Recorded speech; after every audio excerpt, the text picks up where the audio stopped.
ওখানে কিন্তু খালটা খনন করতে হবে এবং এখানে অনেক জমি দখল হয়ে গেছে বলেও আমার কাছে মনে হয় ওনারাও তাই বলেছে। এবং দুই পাশে আমার ইচ্ছা আছে ওয়াকওয়ে দেওয়া, যে বিকেলে যেন হাঁটতে পারে। সাভারে দখল হয়ে যাওয়া কর্ণপার খাল উদ্ধার করে মানুষের জন্য ওয়াকওয়ে নির্মাণ করা হবে বলে জানিয়েছেন ঢাকা ১৯ আসনের সংসদ সদস্য ডাক্তার দেওয়ান মোহাম্মদ সালাউদ্দিন বাবু। শুক্রবার বিকেলে সাভারের ব্যাংকটাউন এলাকায় ব্যাংকটাউন আবাসিক গৃহ নির্মাণ সমবায় সমিতির পক্ষ থেকে তাকে দেওয়া এক সংবর্ধনা অনুষ্ঠানে তিনি যোগ দিয়ে একথা জানান। এ সময় তিনি আরও বলেন, বর্তমান সরকার মানুষের ভাগ্য উন্নয়নে কাজ করে যাচ্ছে। যেখানেই সমস্যা সেখানেই সমস্যা দূরকরণ করা হচ্ছে।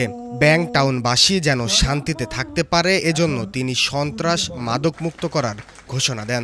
পরে সংসদ সদস্য ডাক্তার দেওয়ান মোহাম্মদ সালাউদ্দিন বাবু সাভারের রেডিও কলোনি এলাকায় সাভার পৌরসভার একমাত্র অস্থায়ী গরু ছাগলের হাট উদ্বোধন করেন।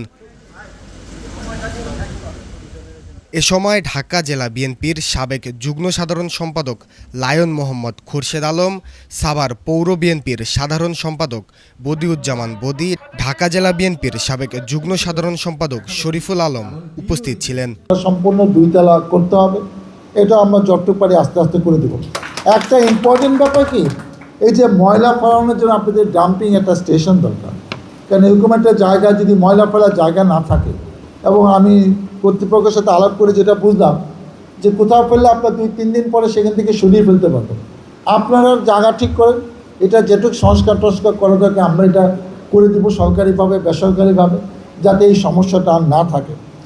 আপনারা আমার কাছে দাবি করেছেন, আমি এখানে বসে সভাপতি পাশে বসেছিলাম, একটা হলো বংশী নদীর পাড় দিয়ে, আর একটা হলো এই যে এই পাশ দিয়ে কর্ণপাড়া খাল দিয়ে। ওখানে কিন্তু খালটা খনন করতে হবে এবং এখানে অনেক জমি দখল হয়ে গেছে বলেও আমার কাছে মনে হয় ওনারাও তাই বলেছে।